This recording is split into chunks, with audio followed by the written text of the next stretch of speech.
ब्रह्मा मुरारी त्रिपुरान्तकारी भानु शशि भूमि सुतो बुधश्च गुरुश्च शुक्रौ शनि राहु केतौ सर्वे ग्रहा शांतिकरा भवन्तु।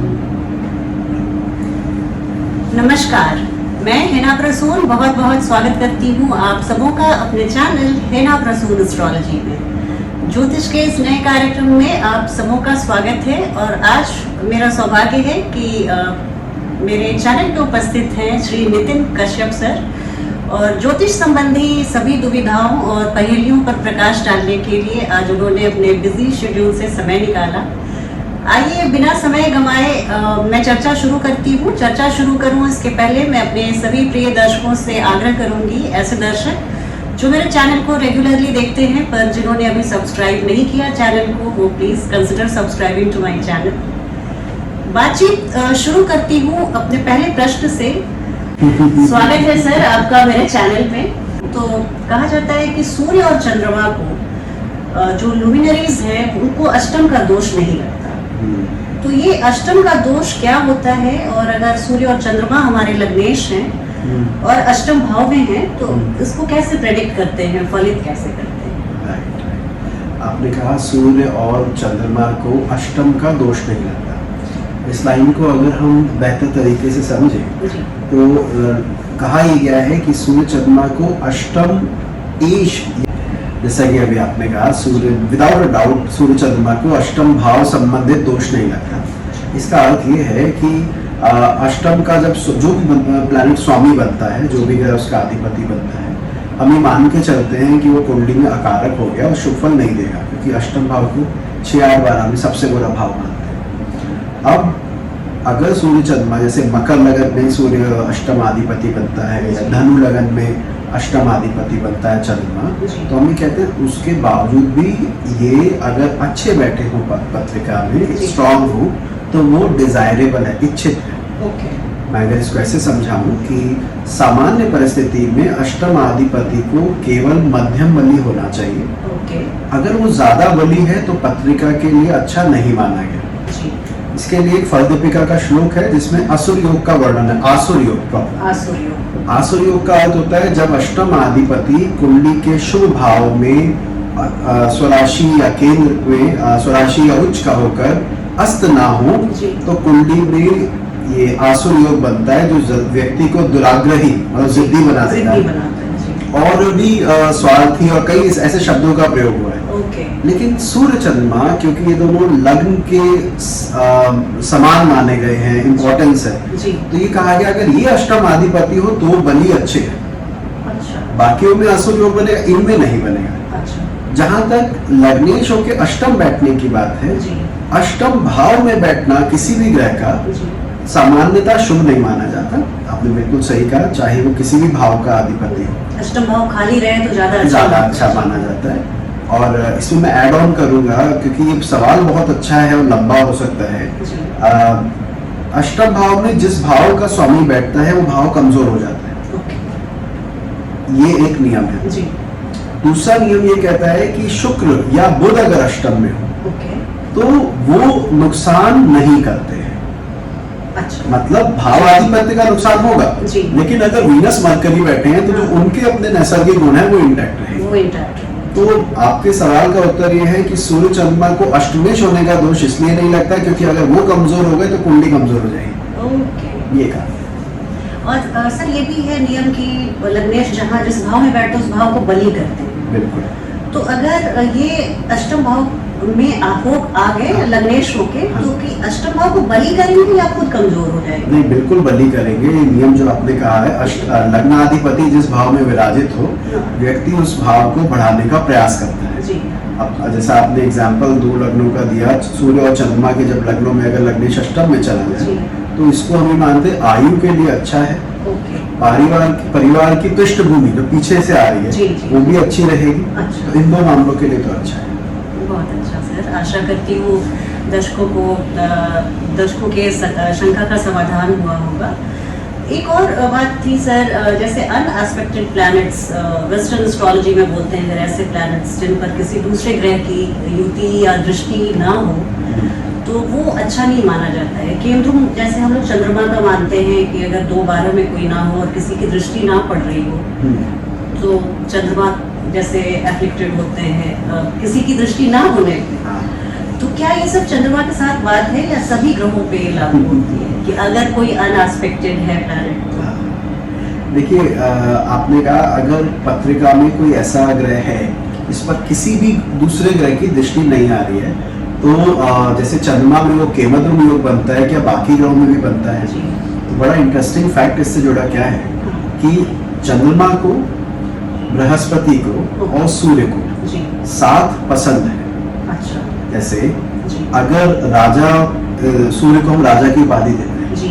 यदि राजा दूसरे राज्य में शिकार करने गया, उसके कर्मचारी उसके साथ ना हो तो उसको अपने दैनिक क्रियाकलाप खुद करने पड़ेंगे। हाँ, जिसकी आदत नहीं है, जिसकी उसे आदत नहीं है। और इसका देखो एग्जाम्पल ये मिलता है कि सूर्य जहाँ होता है उसके आसपास सूर्य और शुक्र और बुध घूमते रहते हैं, तो उसे आदत है कि साथ में कोई चाकर या कोई हो जो कि उसको सपोर्ट करे, सराउंड करे, ऑर्बिट करता है। इसी प्रकार गुरु भी, यदि आप गुरु है और आपके शिष्य आपके साथ हैं तो आप बड़ा कंफर्टेबल फील करते हैं, जैसे मैं फिलहाल भी फील कर रहा हूँ। ये हम लोगों का सौभाग्य है सर। तो मेरा कहने का मतलब है, लेकिन यदि वो अकेला है, यदि उसके शिष्य उसके साथ नहीं है तो उसकी कोई रेलेवेंस, कोई वैल्यू नहीं है। हाँ, शिष्य है तभी तो वो गुरु है। बिल्कुल आप सही कह रहे हैं। तो सूर्य, बुध, सूर्य, गुरु और चंद्रमा। नहीं, मैं बता दूं, चंद्रमा के केस में क्या हो जाता है कि चंद्रमा शिष्यत्व को रिप्रेजेंट करता है। हम कहते हैं उसके साथ कोई ना कोई ग्रह होना चाहिए जिसकी वजह से उसको बल मिले, देखभाल करे। जो ग्रह अकेला रह के खुश है वो है शनि। शनि एक ऐसा ग्रह है, यदि उस पर किसी ग्रह की दृष्टि नहीं है तो वो भी खुश है, तो ज्यादा खुश है।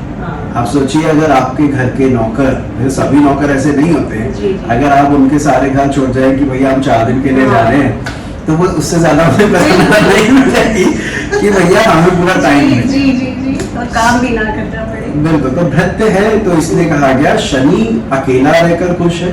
बाकी जो 2-3 ग्रह बच गए, जैसे आपने शुक्र का पूछा, ये मध्यम अवस्था में कहलाते हैं। इन पर ज्यादा युति दृष्टि ना भी हो तो भी चल जाएगा, लेकिन शुरू के 3 सूर्य, गुरु और चंद्रमा, इनको जरूर दृष्टि चाहिए। और शनि यदि दृष्टि युतिहीन है तो भी वो बली है। ऐसे भी सौर मंडल के सबसे दूर के ग्रह, सबसे दूर जाके बैठे जी। और सर कहा जाता है कि लग्न को अगर लग्नेश देख लेते हैं तो अपने आप में बहुत बड़ा राजयोग होता है। थोड़ा और प्रकाश डाल दीजिए सर इसमें।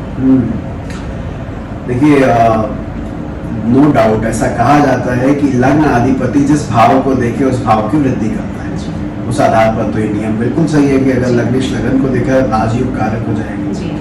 अब जरा इसको उन ग्रहों के द्वारा समझते हैं हिना जी, जिन ग्रहों की 7वीं दृष्टि के अलावा दूसरी और दृष्टियां, ठीक है, 3 दृष्टियां। जिन ग्रहों की 1 दृष्टि है, पहले अगर हम उनकी बात करें तो वो सप्तम में बैठकर ही देख पाएंगे लगन, और सप्तम में कभी भी मित्र की राशि नहीं होती, राइट। तो इसका मतलब है अगर सप्तम में बैठकर कोई ग्रह लगन को देख रहा है तो जीवन में प्रयास, एफर्ट करके आपको मिलेगा जो आप डिजर्व करते हैं। लगा रखा है तो नहीं मिलने वाला। अब जिन ग्रहों की 3 दृष्टियां हैं उनको समझते हैं। पहले मंगल को लेते हैं। मंगल दशम भाव में बैठ के लगन को देख सकता है। अगर मैं मेष लगन की पत्रिका बनाऊं हिना जी तो मंगल उच्च का हो जाएगा दशम भाव में। बिल्कुल सर, कैप्रिकॉर्न में। हाँ, तो हम कहेंगे ये तो राजयोग कारक है, उच्च का होकर अपने घर को देख रहा है। अगर मैं वृश्चिक लगन बनाऊं तो 10वीं दृष्टि लूं, 10वें भाव में बैठाऊं तो वो सिंह में आ जाएगा। वहां पर अग्नि तत्व राशि में मंगल मित्र का होकर देखेगा, वो भी बहुत अच्छा है। अब आप इनको अगर छठे में भी बिठा लें मंगल को, मेष लगन की बात करें तो छठे में बैठा तो उपचय भाव में बैठा ग्रह लगन को बल देता है। बिल्कुल सर, वो भी क्रूर ग्रह। और अगर मैं वृश्चिक लगन बनाता हूँ तो अष्टम भाव में जो राशि आएगी वो आएगी मेष, जहाँ पे वो स्वराशि का हो जाएगा। छठे भाव में क्षमा कीजिएगा, अष्टम बोल दिया हमने, तो छठे में बैठकर 8वीं दृष्टि से देखेगा। ऐसे ही आप शनि पर लगाइए तो भी ये मिलेगा। तो ये बात सही है मेरा ये मानना है कि जब ग्रह के पास एडिशनल एस्पेक्ट हो तब वो लगन को देखे तो ज्यादा फायदा है। यदि एक सिंगल सातवें घर से देख रहा है तो कोई ज्यादा इतना लाभकारी नहीं। अच्छा। और क्योंकि इसमें एक बात और जोड़ना चाहूंगा, प्लीज। जब आप कहते हैं कि सप्तम में बैठ के ग्रह लगन को देख रहा है, ऐसे में भगवान ना करे लगन में कोई क्रूर ग्रह हो, हाँ। तो वो क्रूर ग्रह लगन को भी प्रभावित करेगा और लग्नेश को भी करेगा, क्योंकि सप्तम में बैठे ग्रह को बिल्कुल देखें। बिल्कुल बिल्कुल। ये अच्छा होने की बजाय बहुत बुरा योग हो जाएगा, क्योंकि वो क्रूर ग्रह का प्रभाव जी। अब आपके लगन पे ना होकर लग्नेश पर भी आ गया, तो नेगेटिविटी काफी बढ़ और जाएगी। सर मेरा लग्नेश भी अगर क्रूर हो तो?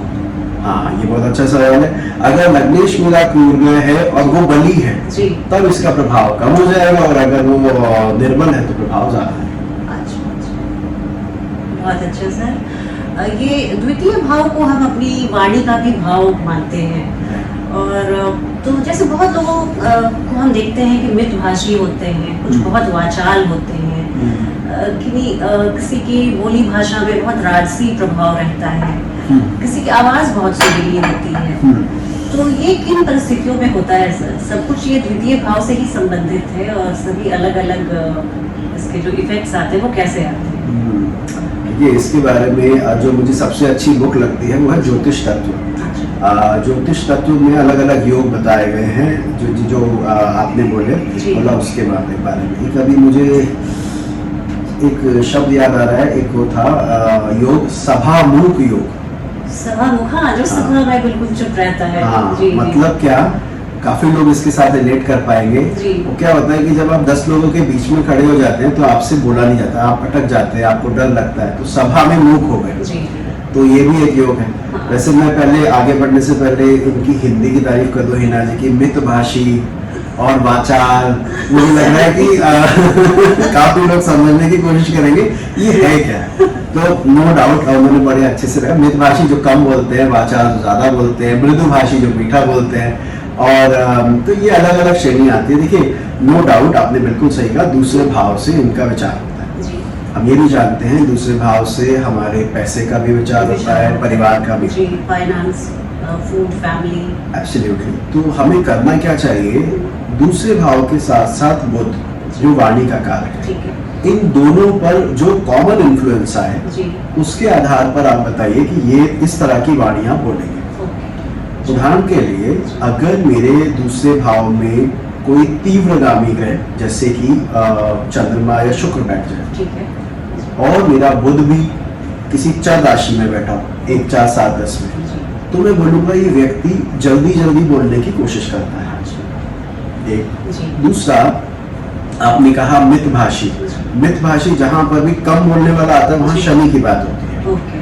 तो आई रिमेम्बर सरदार मनमोहन सिंह जी का चार्ट हम कहीं डिस्कस कर रहे थे, और वहां पर ये योग बना।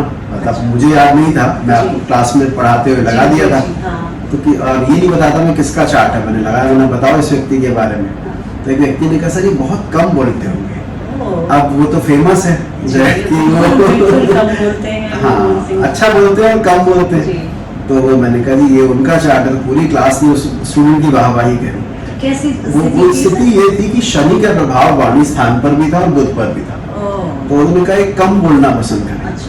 अच्छा, अभी मैं यहाँ पर वाक दोष की बात नहीं कर रहा हूँ, जैसे स्टैमरिंग है और तुतलाना, हकलाना, ये सब भी होता है, उसमें कुछ और योग इन्वॉल्व होते हैं। लेकिन अभी हम बात करें बुध और वाणी स्थान, दोनों पर जो कॉमन इन्फ्लुएंस आए उसके हिसाब से वाणी के बारे में। अच्छा सर, धीरे धीरे बोलना और कम बोलना, हाँ, दोनों में हम शनि का प्रभाव देखेंगे। राइट। नहीं, मैं बताता हूँ, बिल्कुल आपने सही कहा। स्थिर राशि धीमे बोलना या धीरे बोलने को रिप्रेजेंट करते हैं, और शनि कम बोलने को करते हैं। जब अब अभी हम एग्जाम्पल में जब समझ रहे थे तो मैंने कहा कि चर राशि में बुध बैठ जाए और सेकेंड हाउस में चंद्रमा, तो मैंने कहा जल्दी जल्दी बोलने का प्रयास होगा, क्योंकि चर राशि मूवमेंट को रिप्रेजेंट करते हैं। तो यहाँ पे राशियों का गुणधर्म आता है।